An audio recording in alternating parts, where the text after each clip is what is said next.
오늘 함께 말씀 보겠습니다. 레위기 1장 6절입니다.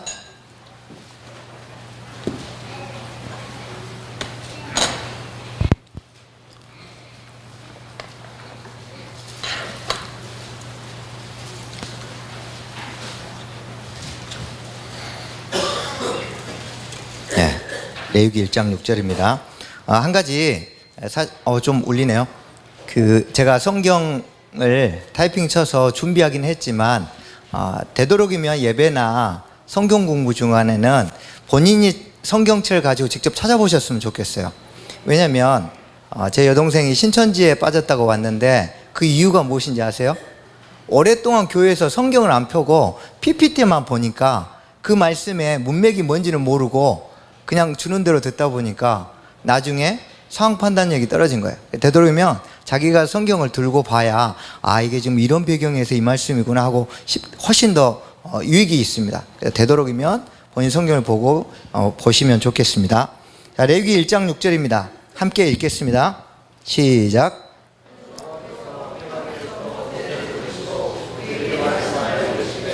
아니요, 1장 6절만 읽겠습니다. 많이 읽고 싶으시군요. 1장 6절만 읽어주세요. 시작.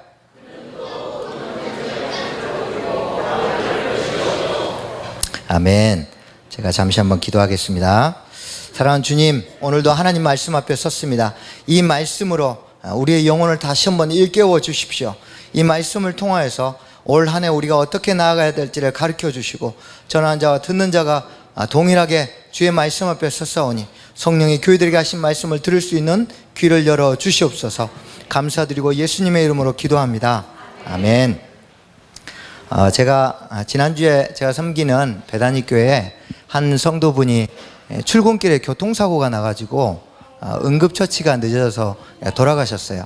그런데 이제 이 딸들이 새누리교회 청년부 출신들이라 여러 옛날에 제가 같이 함께 했던 청년들이 많이 문상을 왔습니다.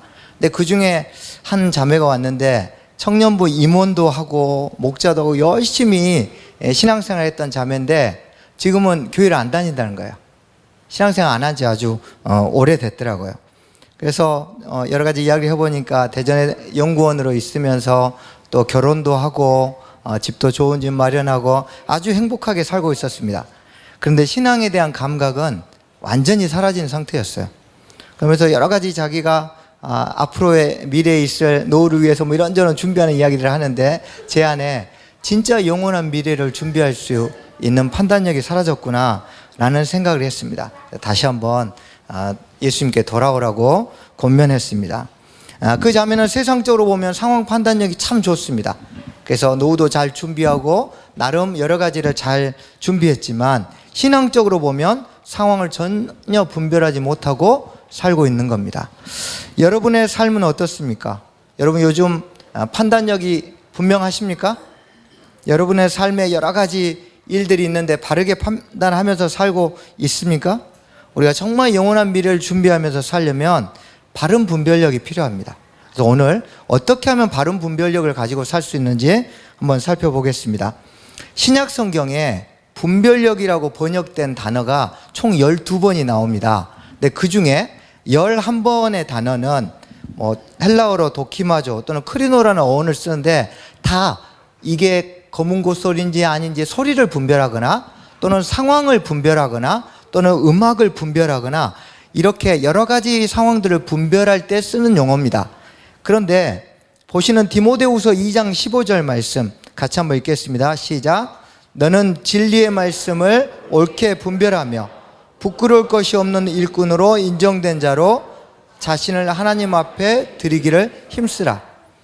이 말씀에 나오는 분별이라는 단어는 올도토메라는 단어인데 유일하게 진리를 분별할 때만 이 단어를 썼습니다. 신약 성경에서 유일하게 한 번 쓴 단어예요. 근데 이 단어를 어디서 번역해 왔냐면 오늘 우리가 읽었던 레위기 1장 6절에 각을 뜨다는 단어가 히브리어로 네타인데 이 단어를 번역한 거예요. 그러니까 즉 진리를 분별한다는 건 무엇입니까? 구약에서 제사 지낼 때 각을 뜨는 게 진리를 분별하는 거예요. 근데 이 올도토메라는 단어가 바르게 배다는 거예요. 정확하게 조각조각 부위와 부위 기름과 살을 정확하게 분리해내는 게 각을 뜨는 겁니다. 번제의 순서를 간단히 말씀드리면 이 제사자가 제물을 자기 가축 중에 한 마리를 가져옵니다. 그래서 자기 죄를 안수합니다. 그리고 나서 제물을 죽입니다. 그럼 제사장이 피를 받습니다. 그리고 이 제물을 죽이면서 막 똥도 싸고 피도 묻겠죠. 이걸 깨끗하게 세척합니다. 그리고 나서 부위마다 살과 뼈를 다 바릅니다. 이것을 각을 뜬다고 이야기합니다. 근데 이 각을 뜨는 거, 그럼 왜 이미 죽었는데 이 제물을 다시 각을 뜰까요? 죄사함을 받기 위해서는 대속한 제물이 완전히 태워져서 이 연기가 하나님께 올라가야 완전한 대속이 이루어집니다. 그 연기가 하나님께 올라가는 걸 보고 제사장이 그때 윤대성의 죄가 사해졌다 하고 죄사함을 선언합니다. 그러면 그 제사가 완벽하게 하나님께 올려져서 죄가 해결되는 겁니다. 그런데 여러분 혹시 집에서 고기 구워 드셔보셨어요? 고기 두툼하게 구우면 잘 구워지나요? 다 타죠? 잘 타려면 최대한 조각조각 내야 돼요. 그래서 그 번제단 위에 재물을 쫙 벌려놔야 돼요. 잘 타려면 조각조각 다 각을 뜨는 겁니다. 즉 완벽하게 태워서 하나님께 올라가기 하기 위해서 해체하는 겁니다. 그러므로 하나님 앞에서 죄인임을 인정하고 대속의 은혜를 구하는 것이 바로 각을 뜨는 목적인 겁니다. 자, 각을 뜨는 것은 그러면 우리 자신을 해체하는 거예요. 제사 드리는 사람을 해체하는 겁니다. 그러면 바울은 도대체 왜 분별을 이야기하면서 제사 지낼 때 각을 뜨는 것을 이미지를 사용했을까요? 분별에 대해서 우리가 가지고 있는 생각과 바울이 가지고 있는 생각이 다르기 때문이에요. 우리는 보통 분별하면 어떤 생각을 합니까? 누군가 나에게 어떤 말을 했을 때 저 사람 말이 진짜일까? 나를 위한 말일까? 아닐까? 계속 우리가 생각하죠. 우리가 이걸 분별이라고 생각합니다. 또는 나하고 좀 친해지려고 오는 사람, 이 사람 괜찮은 사람일까? 이 사람의 됨됨이를 판단하는 것도 우리는 분별이라고 생각합니다. 근데 바울의 생각은 달라요. 바울이 생각하는 분별은 타인의 말이나 그 사람의 됨됨이가 아니라 바로 자기 자신이 어떤 사람인지를 판단하는 걸 분별이라고 생각합니다. 그래서 바울이 자기 자신을 각을 뜨는 이미지를 사용해서 분별이란 너 자신을 하나님 앞에서 어떤 존재인지를 아는 거다라고 이 이미지를 사용했습니다. 그래서 바울은 말한 사람이나 그 사람의 말에 대해 판단하는 것보다 그 말을 듣는 자신이 어떤 사람인지 먼저 판단하는 것이 분별이라고 가르치고 있습니다. 자, 그러면 왜 우리가 상대방의 말보다 나 자신을 먼저 돌아보아야 할까요? 사람은 자기가 듣고 싶은 대로 듣기 때문이에요. 제가 지난번 제 교회에서 설교하는데 설교의 포인트는 하나님께 자기의 마음을 드리라는 거였어요. 제가 후회하고 있습니다. 저희 부부싸움 하는 예화를 들었어요. 그랬더니 설교가 끝나고 일부 사람들은 정말 제가 제 마음을 하나님께 드리겠습니다 이렇게 피드백을 줬는데, 한쪽의 젊은 부분들은 목사님도 부부싸움 하시거든요 하면서 계속 피드백을 부부싸움 얘기만 하는 거예요. 왜요? 이게 젊은 부부들이 많다 보니까 교회에 부부싸움이 항상 어떻게 하면 부부가 좀 잘 지낼까 이거에 대한 고민이 있는데 마치 부부싸움 얘기하니까 그것밖에 안 남는 거죠. 사람은요 자기가 듣고 싶은 것만 들으려고 하는 경향이 굉장히 강합니다. 누군가 내게 어떤 말을 했느냐 또는 어떤 설교가 선포되었느냐도 중요하지만 그렇게 했던 말이나 설교를 어떻게 듣느냐, 내 상태가 굉장히 중요한 거예요. 근데 우리는 우리 자신이 어떤 상태인지에 대해서는 잘 분별하지 못하고 좋은 설교와 좋은 강의를 듣고 싶어 합니다. 그리고 좋은 말을 들으려고 합니다. 그래서 진리를 옳게 분별하려면 내게 들린 말을 분석하고 판단하기 전에 나 자신이 어떤 상태인지를 알아야 바르게 들을 수 있는 겁니다. 제가 몸이 안 좋아서 지금 이제 오늘도 충대병원 갔다 왔는데 이게 건강검진 받으려고 지금 준비하고 있어요. 근데 제가 몸은 안 좋은데 어디가 어떻게 안 좋은지 아직 모릅니다. 왜요? 건강검진을 받아본 적이 없었어요, 최근에. 그러니까 건강검진을 받아보면 제가 어디가 부족한지를 알겠죠. 왜요? 건강검진을 통해서 제 상태를 정확하게 알게 되니까. 마찬가지입니다. 우리가 우리 자신의 상태를 제대로 모르니까 누군가 했던 말에 상처를 받기도 하고 엉뚱한 말로 오해하기도 합니다. 그러므로 반드시 진리의 옳고 그름을 판단하기 전에 스스로를 먼저 분별해야 합니다. 만약에 분별하지 않으면 어떤 현상이 일어나는지 아십니까? 오늘 설교를 듣고 은혜 받았지만 더 좋은 설교를 찾아서 인터넷을 헤맵니다. 더 좋은 강의를 듣고 싶어 합니다. 왜요? 만족이 없어요. 내 상태를 모르니까. 이런 사람은 아무리 좋은 설교를 들어도 은혜가 안 됩니다. 잠시 감동은 받지만 또 더 좋은, 나를 더 자극시키는 설교와 강의들을 찾아 헤매게 되는 부작용이, 그리고 그렇게 들었던 말씀은 전혀 삶의 열매가 나타나지 않아요. 열매는 반드시 내가 누군지를 알아야 말씀이 내 삶을 통과해서 나타나기 때문입니다. 자, 그러면 어떻게 해야 우리 스스로를 분별할 수 있을까요? 방법에 대해 한번 살펴보겠습니다. 창세기 22장 6절입니다. 아브라함이 이에 번제나무를 가져다가 그의 아들 이삭에게 지우고 자기는 불과 칼을 손에 들고 두 사람이 동행하더니. 자, 여기에 아브라함의 손에 무엇이 들려져 있습니까? 바로 이 칼이 들려져 있는데 일반 부엌에서 우리 요리하는 칼이 아닙니다. 이 칼은 마케레트라에서 번제용 제물을 자르는 초승달 모양이고 끝이 날카로워서 아주 살이 잘 발라지는 그런 칼입니다. 그래서 번제 제물을 잡는 전용 칼인데 이 마케레트라는 칼을 사용한 말씀이 신약 성경에 나옵니다. 그게 바로 히브리서 4장 12절입니다. 여러분 굉장히 잘 알고 계신 말씀인데 한번 같이 읽어보겠습니다. 시작.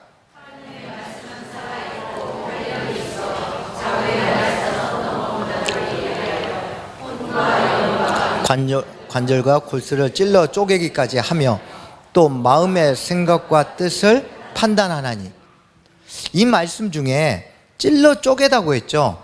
바로 이 마케레트라는 이 번제용 칼이 찌르고 그 다음 쪼갭니다. 그래서 이 말씀은 우리가 많이 알고 있지만 번제용 제물을 잡는 장면을 묘사한 겁니다.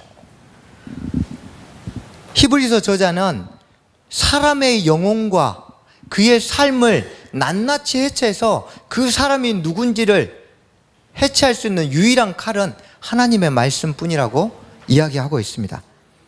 여러분, 하나님의 말씀을 그래서 더 깊이 읽고 묵상하셔야 합니다. 더 가까이 하셔야 합니다. 그리고 읽은 말씀을 자기 자신에게 먼저 적용하십시오. 말씀의 칼로 먼저 자신의 영혼과 삶을 해체하십시오. 그런데 성경을 읽어도 말씀이 자신의 영혼을 찌르지 못하는 사람이 있습니다. 왜 그럴까요? 말씀의 검이 녹이 슬었기 때문이에요. 웬만한 많이 찔러도 칼이 들어가질 않아요. 일주일에 읽는 성경이라곤 예배 때 있는 설교 본문이 다인데 아무리 그 말씀으로 찔러 보십시오. 들어가나? 녹이 슬어도 아주 엄청 슬었겠죠. 절대 들어가지 않습니다. 설마 여러분 중에 일주일에 한 번 읽은 말씀으로 자신의 영혼을 찌르기를 소원하는 사람이 있다면 양심이 없는 사람이라고 생각하십시오. 정말로 이 말씀의 날을 갈아야 합니다. 설교자에게 직업병이 하나 있습니다. 무슨 직업병이냐면요, 라디오를 듣든 뭘 강의를 듣든 좋은 얘기가 있으면 지한테 적용해야 되는데 꼭 지한테 적용 안 하고 성도들한테 적용하려고 메모해 놓습니다. 그리고 또 좋은 어떤 이야기를, 많은 정보들을 들으면 계속 자기 자신에게 적용하지 않아요.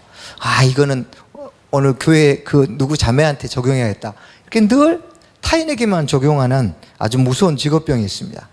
그리고 성경을 읽을 때도 자꾸 은혜 받으면 자기 자신의 은혜를 받아야 하는데 이건 내일 모레 써먹어야겠다 이렇게 생각합니다. 근데 이런 직업병이 저만이 있다고 그렇게 여기시는 눈빛 안 됩니다. 네, 여러분에게도 있습니다. 요즘 아주 심각한 게요, 모두가 다 말씀을 잘 알고 있는데 문제는 이 말씀의 칼을 다 타인을 향해서 겨누고 있습니다. 그래서 교회에서 또는 누군가의 관계에서 이 말씀을 사용해서 오히려 상처를 주는 겁니다. 하나님의 말씀으로 자신의 영혼과 삶의 각을 뜨면 우리가 무엇을 분별한지 아십니까? 자신이 얼마나 큰 죄인인지를 깨닫게 됩니다. 죄의 깊이에 대해서 분별하게 됩니다. 그래서 대속의 은혜를, 십자가의 은혜를 구하게 됩니다. 말씀을 읽으면요, 내가 얼마나 깊은 죄에 있는지를 아니까 더 큰 은혜를 구하게 되는 거예요. 죄의 깊이를 깊이 할수록 은혜의 깊이가 더 깊어지는 겁니다.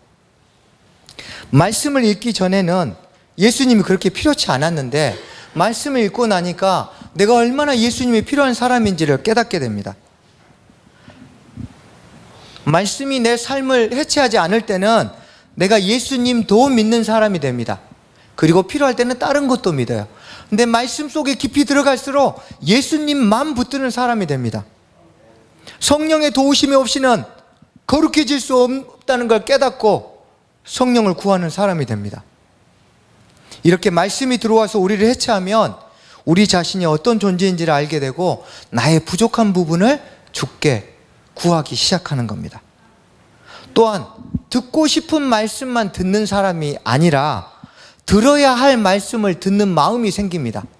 근데 하나님의 말씀으로 영원히 해체되지 않는 사람은 왔을 때 자기가 듣기 싫은 말씀 나오면 귀를 닫아버려요. 우리 목사님 뭐 맨날 1년 내내 회개하라는 얘기밖에 안 해. 회개가 필요하니까 하겠죠. 근데 정말 자신의 영혼이 해체된 사람은 계속 그 말씀, 들어야 할 말씀이라고 생각하고 듣습니다. 자신의 영혼이 말씀에 해체된 사람은 성령이 교회들에게 하신 말씀을 들을 수 있는 귀가 열린 사람이 됩니다.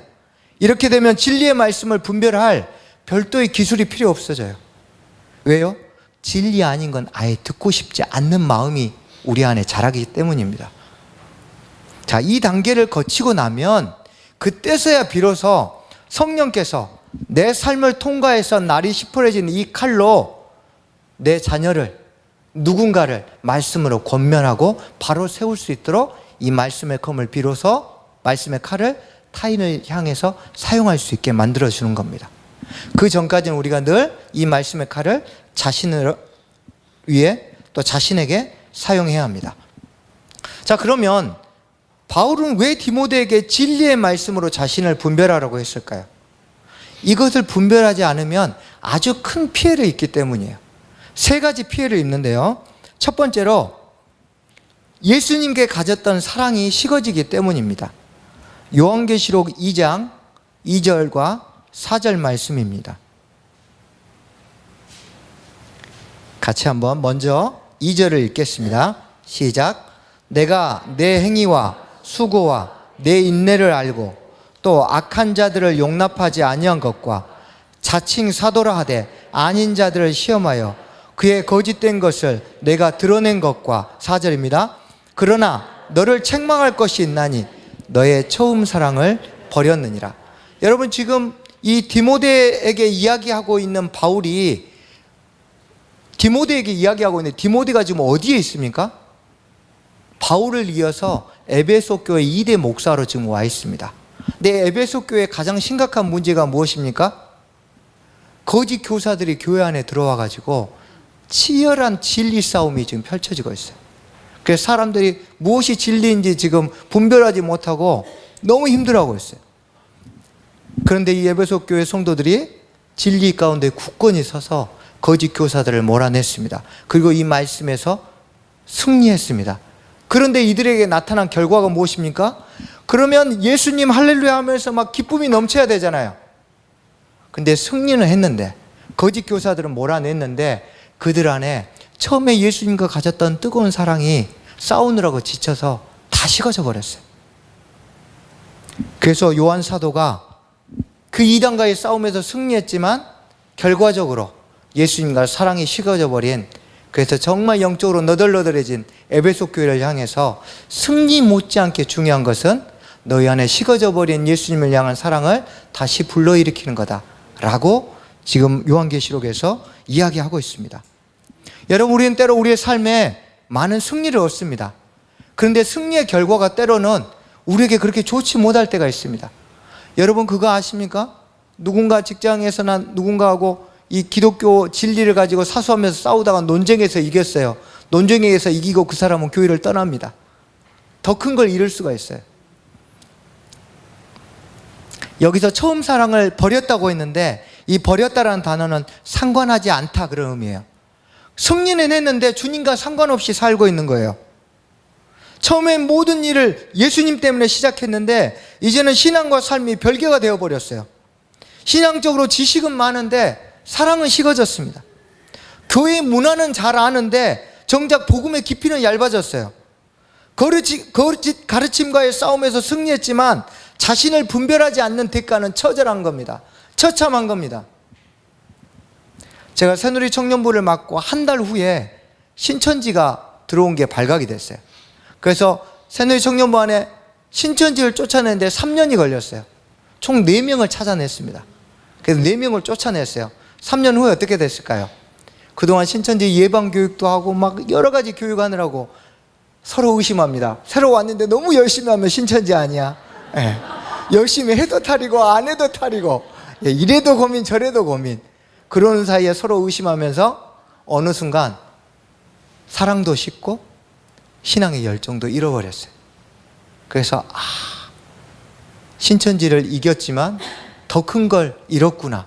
제가 정말 후회했습니다. 그래서 청년부 안에서 다시 성경 공부를 만들고 다시 말씀 안에서 사랑을 회복하는 부분들을 하면서 차츰 영적인 부분들이 회복되었습니다. 우리 안에 여러분 각자가 지금 무언가 싸움을 하고 있는데 그 싸우는 과정 가운데 말씀으로 자기 자신을 비춰보는 과정을 반드시 하셔야 됩니다. 그렇지 않으면 예수님을 향한 사랑이 식어질 수밖에 없습니다. 두 번째, 우리가 진리를 분별하지 않을 때 자기 정체성을 잃어버려요. 내가 누군지를 잊어버리고 살게 됩니다. 여러분, 각을 뜬다는 것은 부활과 같습니다. 여러분, 한 번 죽은 제물은 무엇입니까? 십자가에서 죽으신 예수님처럼 이미 그 제사 드린 사람을 위해서 제물이 죽었습니다. 죄도 함께 죽었습니다. 그런데 왜 각을 떠서 올립니까? 다시 연기가 되어 하늘로 올라가야 합니다. 그래서 이 제사 지냈던 사람이 죄인이었다는 정체성이 올라가고 대속의 은혜가 선포되면서 이 사람이 의인이라는 정체성이 선포됩니다. 그러면 제사를 마치고 이 사람은 성전 밖을 나가면서 회막문을 나가면서 죄인의 정체성으로 들어왔다가 의인의 정체성으로 나가게 되는 거예요. 정체성의 변화. 각을 뜨고 나니까 내가 누군지를 다시 새롭게 알게 되는 거예요. 예수님은 자신의 정체성을 어떻게 밝혔습니까? 만약에 예수님이 십자가에서 우리를 위해서 죽으셨는데 부활하지 않았다고 칩시다. 그러면 여러분, 우리는 어떻게 될까요? 예수님의 십자가가 누구를 위한 십자가인지 알 길이 없습니다. 그런데 예수님이 십자가를 지시고 죽으셨다가 부활하셨기 때문에 이분이 죄가 없으신 분인 걸 알 수 있어요. 죄가 없는데 죽으셨네? 내 죄를 위한 대속적 죽음이라는 걸 알 수 있어요.